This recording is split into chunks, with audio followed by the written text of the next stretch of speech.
Imagination, wonder. These are just some of the words used to describe Dr. Harvey Passes. Dr. Passes explores interesting people and ideas that will stimulate you. He questions the people who develop, create, and employ novel concepts in business and everyday lives. He especially loves to speak with successful people. How did they do it? How can you do it too? So let's join Dr. Harvey Passes in his quest of wonder and curiosity as we watch Dr. Harvey Passes Presents.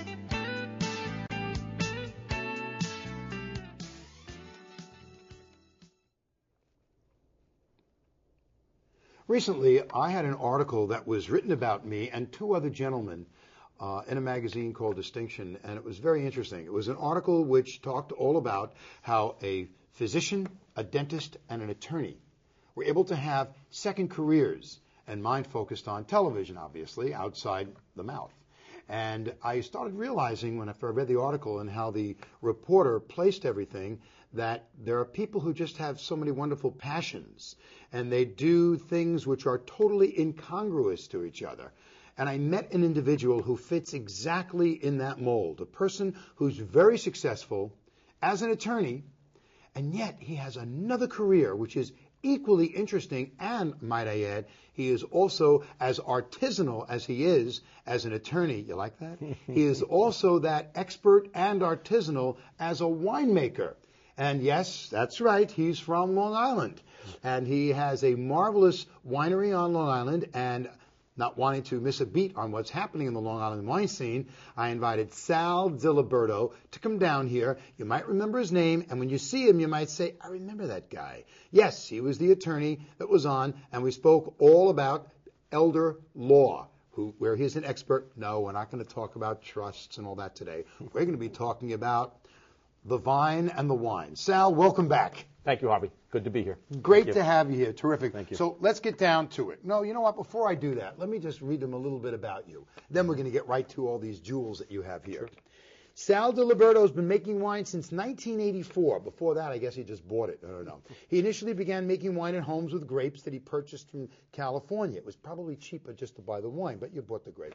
Eventually, his love, and that's the whole thing, and this whole process of winemaking, brought you and your wife, Mary Ann, to the North Fork of Long Island in Jamesport on Manor Lane, where you now reside. In 1997, you planted your first vines.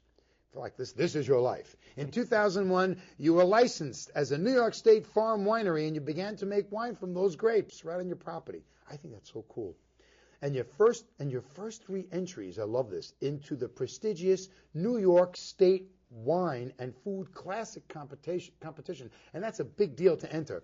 He's in this competition in 2004. He won 3 gold medals for his wines. First time out of the gate, he gets 3 gold medals. Unheard of.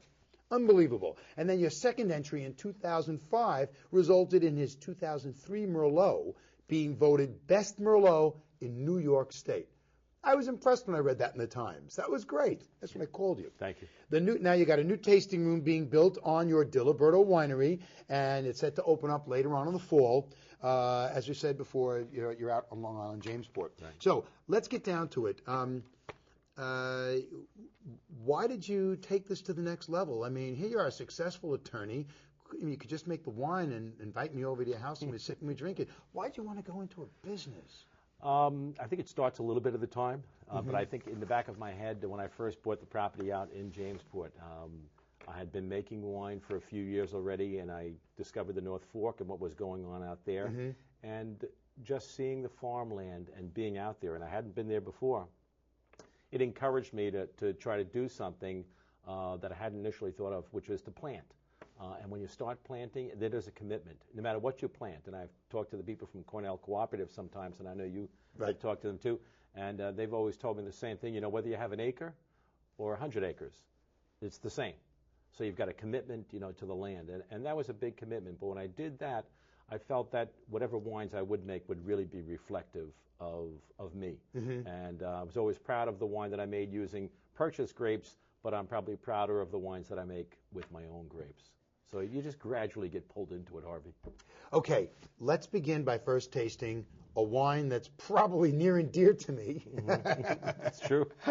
And this is, I like your labels, by the way. I'll give the viewer a chance to see this in a moment. But let me pour this 2003 Dilberto Chardonnay from Herrick's Lane. That's where the grapes come from. It was an old planting. It's about an 18 or 20-year-old planting, and a very distinctive clone of Chardonnay, too. Can you explain what makes it so distinctive?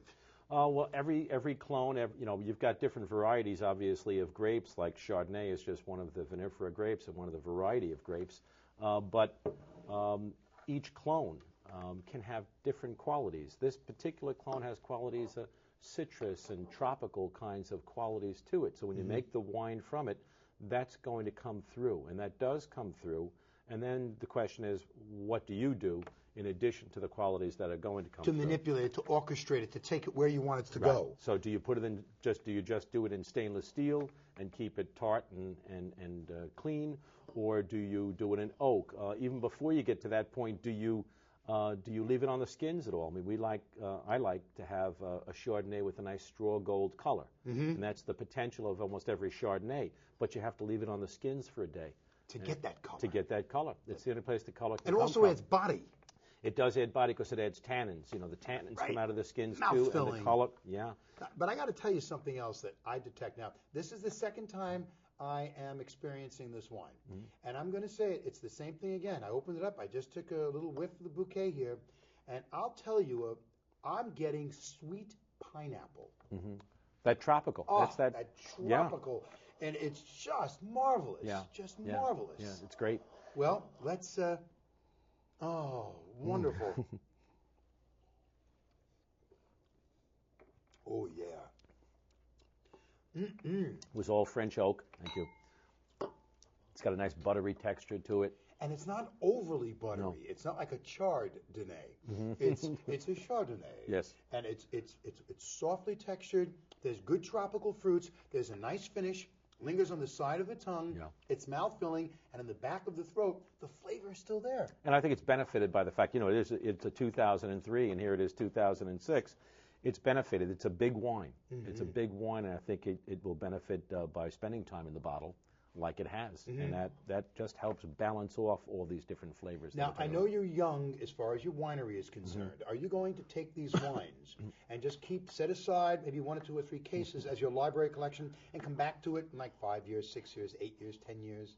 I should, and I'm sure I will. I'm sure I will. It's something that I didn't do in the years when I was making wine at home. I was making wine going back, like you said, to '84, and I would always be the kind of guy who would make the wine, drink the wine, give it away to people, and I would go to other people's houses, and they'd say to me, "Would you like to have a bottle of your '89 Merlot?" Because they would still have it, they would hold on to it. So yeah, we are going to keep a library and watch the progress of all the wines that we make. Oh, I think that's absolutely terrific. How did you learn, before we get to the next wine, how did you learn to do this? Don't say, well, I'm Italian. Well, I never saw anybody in my family actually make wine. There were people who did make wine. That's because you grew up in a Jewish household, Probably. and your real name is Debrolowitz. That's right. Just trying to do this because it makes a much better label. I can fit the words on there. But if you want to make wine, if you reach a point in life where you say you want to make wine, which I did, I reached a point where I said I'd like to make some wine. There are places that will sell you the equipment, and they'll also help you. And there was a gentleman, Jim was his name. He had a place in Middle Village. Gentleman Jim, Maspeth, and he sold from his home. He sold winemaking equipment, small crushers and presses, and books about winemaking. And he made wine himself too, so you could talk to him, and that's really important. So this was the gentleman who assisted you. Yes, he was your mentor. Absolutely. Really? And it didn't take long to realize that the winemaking itself is a relatively simplistic operation. The first book that I read, I think it was the first line of the book, and I've never forgotten it, said, "Good grapes make good wine." You know something? I want to take you right now to, well, first, let's say goodbye to this, go to the wine, but then you just said something, which leads me to the next question that I want to ask you. It smells fabulous. We're going to go to red wine. Good grapes make good wine. Right. Stinky grapes make stinky wine. Great grapes make great wine, potentially. Right. So, with having said that, What is more important to you? Because you are a vintner. Vintner means someone who owns the winery who makes the wine, as opposed to being someone who owns the winery who hires a winemaker. Okay? You hired yourself. Right. Okay? And your wife, Marianne, probably, licks the labels and puts them on, and you work together. So what is more important to you? Growing the grapes or making the wine? Or you love both? Or one day, you like Ron Gurley, you want to hire someone. So he wants to be in the field, and he, then he hires less to make wine. What do you want to do? I never want to get to the point where I'm going to be making so much wine that I can't make it myself. We really want to keep ourselves very artisanal, maybe around 1,000 to 1,500 cases a year. We're at 1,000 cases now. But to answer your question about which gives me greater pleasure, there's no greater pleasure than to look out at the vineyard right now and see that beautiful fruit hanging off the vines. And knowing that, whatever assistance it might have needed during the course of the year, I gave it and I made it to this point. The birds are happy, they're flying over, it looks good to them too. They can't but get it's it. all netted and they get it. And that's a great sense of accomplishment, reaching almost the end of the year and seeing the fruit look that good. But in the winery, I was just bottling yesterday. I was bottling 2004 Merlot. And I can't tell you how excited I was to bottle it because it's probably the finest Merlot that I've made so far. And it has such deep, deep color. It looks like burgundy. Great flavors, and that's just going into the bottle now. It's going to improve. So I can get satisfaction from both ends. And I think if I stay small enough, I can do that. You can invite me over to taste some of these? Absolutely. Okay, I got you on TV saying absolutely, that. sure. Okay, we've got here now a bottle of what? What are we looking at? This is called Trey. It's my Bordeaux-style blend. It's a blend that I make every year, and it's made from 65%. Wow. Oh, I'm sorry. 65%. Wow. 65%. 65% Merlot. 20% Cabernet Sauvignon and 15% Cabernet Franc. I just love the quality of this particular blend. 2001 was a great year too. 2002 was a wonderful year. 2003, we're still waiting for it a little bit, but I think it's going to be just as good. But every year is different, and we don't manipulate the grapes so that the wine is going to taste the same every year. It's different terroir, different conditions of weather, etc. But I just like the balance of this particular wine. This is delicious. I've never quite tasted a Long Island wine like this. Very interesting wine. Yeah, my wife and I were in Paris a year or so ago. Wow. And you see people sitting around cafes at lunchtime, having Dilberto wines. No, having wine with lunch, and then they go back to work after that. And they're all surgeons. And, yes, right. And I think a part of that is the fact that these are like low alcohol wines, just like most of Long Island too. Wines are low alcohol. Yeah. So it's something you actually can enjoy. I mean, it's not so big and powerful that it knocks the socks off of you. This wine is one, and the taste just stays in the mouth there, and then towards the end it kind of like fades, and you're left with just nothing. Yeah. But this is excellent wine, really. Thank you. Sal, thank you. Terrific. Thank you. If my hat wasn't off, I would take it off to you. Very, very, very good. Terrific. Thank you. I've got some land in the back of the house. I'm going to plant some grapes. Would you help me? It depends on what you plant. It has to be worth it for a person to 30 vines?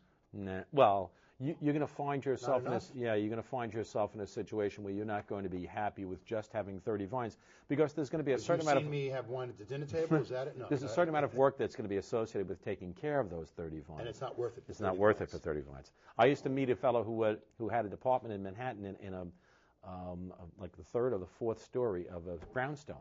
And he had gotten the landlord's permission to plant some vines in the garden, and he trained them to go up to the third floor, and he had a little trellis up there, and he used to make about 4 gallons a year of what he said was the only New York City, wine. Winery. That's it, the only winery in New York City. So, if you're really that, compelled to do something, yeah. But otherwise, it's difficult to make it feel worthwhile after you've got to make the effort. Even if it's for myself, I'm not looking to sell this. You can try. I'm talking just for me. You can try. You can try. I mean, I would certainly help you to the extent of giving you the best advice that I could. You know what? I'm going to talk to you about that because I would like to make my own wines. Okay. And you are a very good inspiration for this because, you went ahead and you went to Gentleman Jim. And, you learn what to do. I can get some of the equipment. He could have taught me how to make beer, too. He did beer and wine. I could have been making beer, but I wanted to make wine, so here we are. Well, yeah. I don't know how quickly you would have been on the show, though. All right, so now we have a 2001 Cabernet Sauvignon. And Cabernet Sauvignon, I think anybody on Long Island will tell you, it's a very difficult grape to ripen on Long Island because it does require a long growing season. It's a very kind of a lazy grape. I have a neighbor who grows some grapes too, and he always says it always sleeps, into the late spring. Yeah, then all of a sudden it starts to bud out. But then when it does bud out, maybe 2 weeks after everything else, it's also going to need more time at the end. So that's always your latest grape. Always the latest. Always my latest grape to harvest, and you'd like to think you could leave it on as long as you want to, but you can't. You have to leave it on until conditions determine that it's time to take it off. The past few weeks. Past few weeks were a little tough, but it's not the end of the harvest season yet, so it's not a problem yet. But there are times where we are in Jamesport, you might get a little frost, towards the end of October, and that's once your vines are gone, it's time to pull the fruit off. And you've got to accept whatever the fruit is. Many times this Cabernet Sauvignon is a little tart going into the bottle. Mm-hmm. So, for example, this is a 2001. This was in the bottle for at least a year and a half before I even started drinking it. No, I would taste it from time to time. It kept changing. Yeah, well, it kept changing because it kept softening. If you want to, you can put things into wine to reduce that kind of tartness, bring the acids to the right level. A little Merlot to it, or Cabernet Franc. That is, actually, almost all of my wines have a little bit of everything in them. This probably has 85% Cabernet Sauvignon, but it's 7 or 8% Cabernet Franc and 7 or 8% of Merlot. And so it's always got a little. Everything you put in your bottle came from your property, or you purchased grapes? This particular one is all my property. The Chardonnay was my property at the time that I made it. Right. The tray is all of my property. This 2003 is also Herrick's Lane grapes. But yes, I purchase grapes out there as well as grow grapes. I try with the tray to always make that particular blend my grapes only. But this Cab This indeed is also a delicious wine, and yes, there's no getting around that this is a Cabernet Sauvignon. Mm-hmm. You have some cassis in here. Did I get a little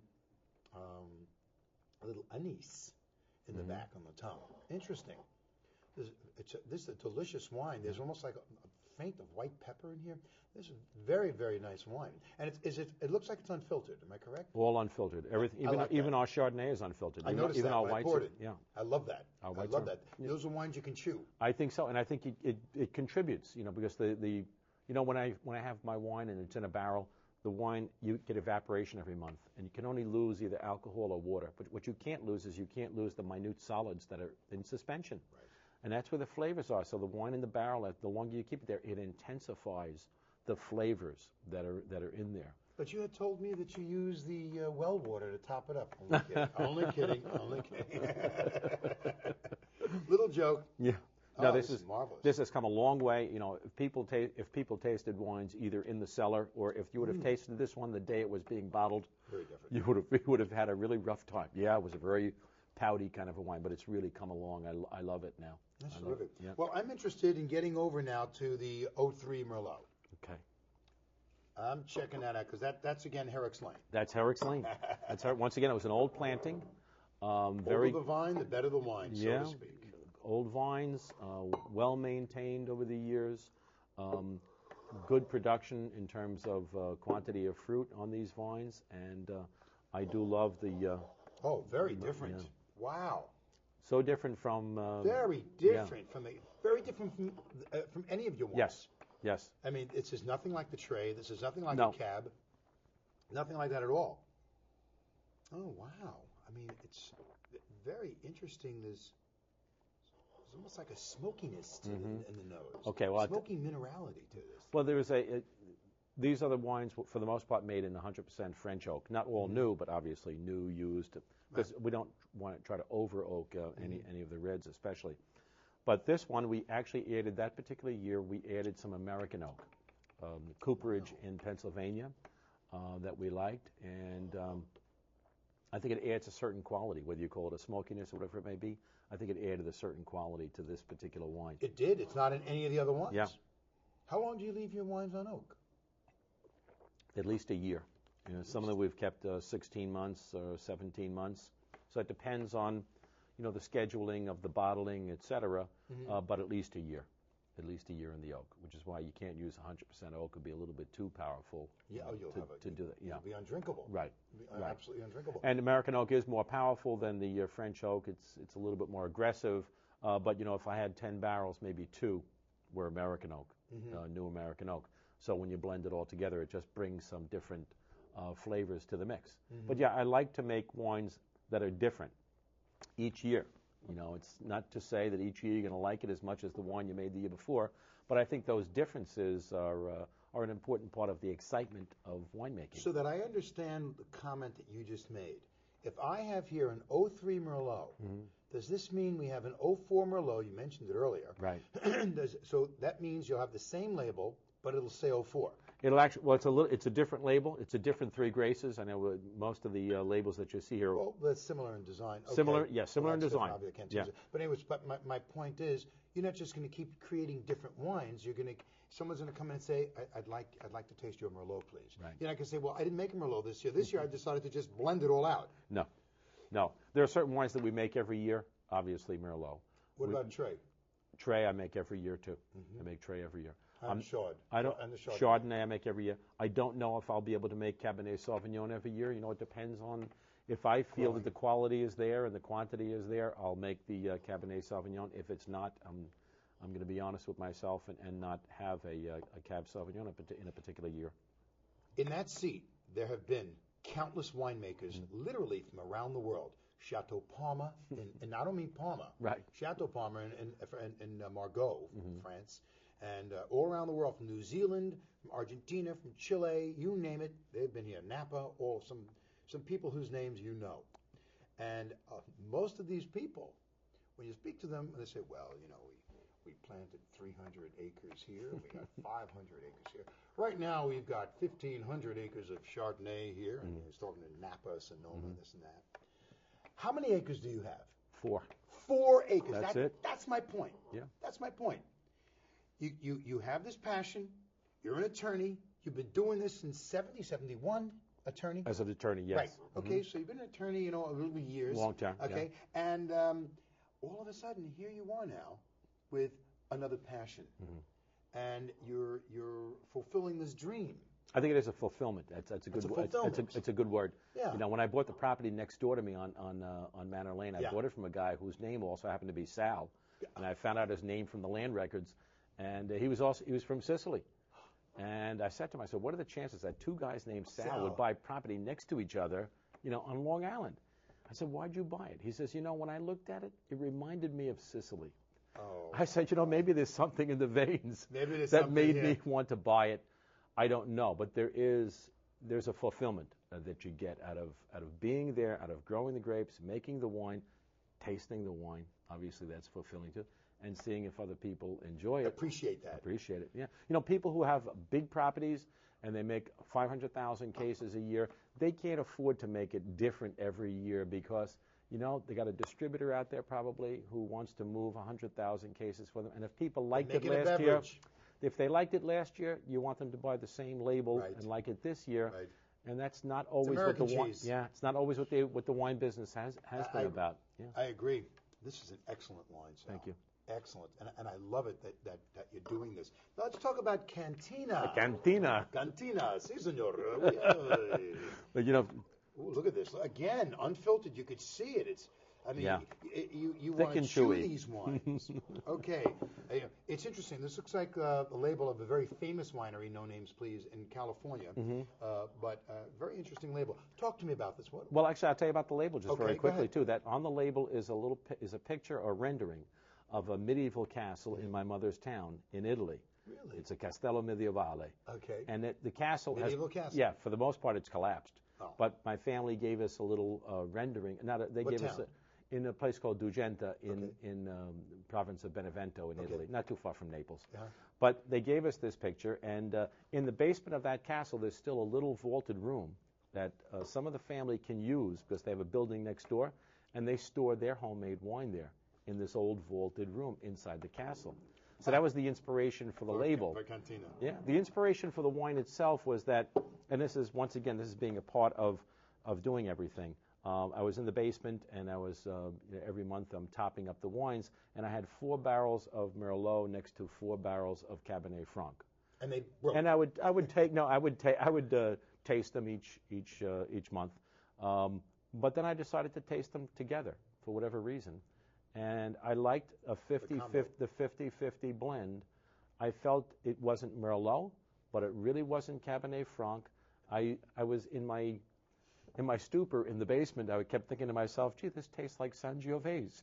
You know something? It does.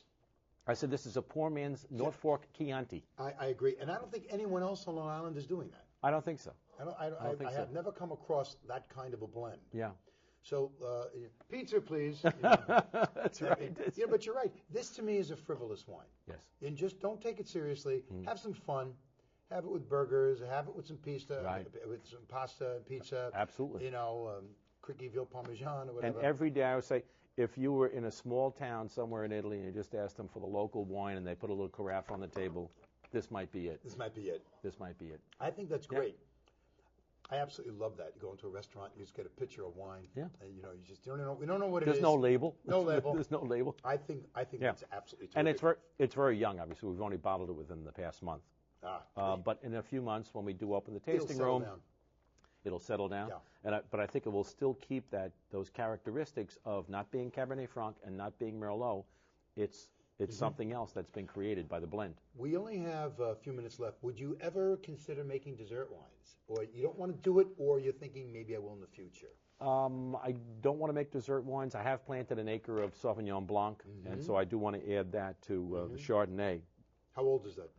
It's actually the end of the second year, so next year start. We'll have our first number of cases we can get. Half acre, did you say? An acre. An acre, wow. Yeah. So we'll see, because that gives some diversity. I know people, and I might try to make a rosé or a blush. Really? But getting into dessert wines is not something that I've been interested in, and there's only so much that you can do if you're going to try to do everything with one pair of hands. On 4 acres of land. On 4 acres of land. You can do a lot of different things with different wines, whether it's blending them, or if you wanted to you could make different types of Chardonnay. You could make a steel tank Chardonnay and the barrel-aged Chardonnay, but it's only limited by your your resources, by your resources, your money, and the time, and the space that you've got. Where you can put all this stuff? Yes. Just absolutely incredible. I'm impressed mostly with you, because you're an accomplished individual, you're an attorney of note, you're successful, and here you took your intelligence and your passion, and you saw it come to, not to be funny, but fruition, make it become fruition. And here you're an attorney, some days during the week, and the other days you're a farmer. You're a gentleman farmer. Never know who I'm going to be when I wake up in the morning. Never know. Well, someday we'll do a show on your paintings around the house, but that's another story. That's another story. But I'm very impressed that you put your money where your mouth is, and you're living your dream, and I certainly hope that you're happy, because what you're doing is taking a lot of effort, a lot of energy, and you're producing something now on a commercial market, which is a whole nother bent. Harvey, even if you're not happy, you should at least be busy. So I'm at least busy.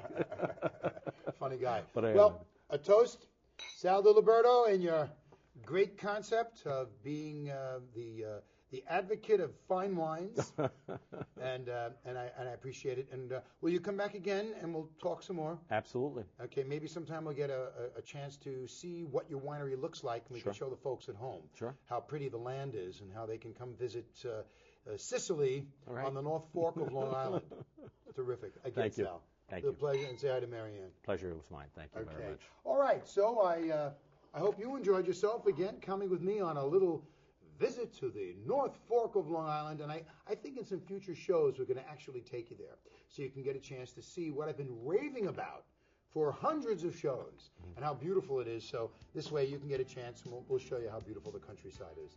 So again, Dr. Harvey Pass is saying to you, whatever you do, just like Sal Dilberto, do it with passion or forget it. Dr. Pass is saying so long for now. Thanks, Harvey. Get you a meal.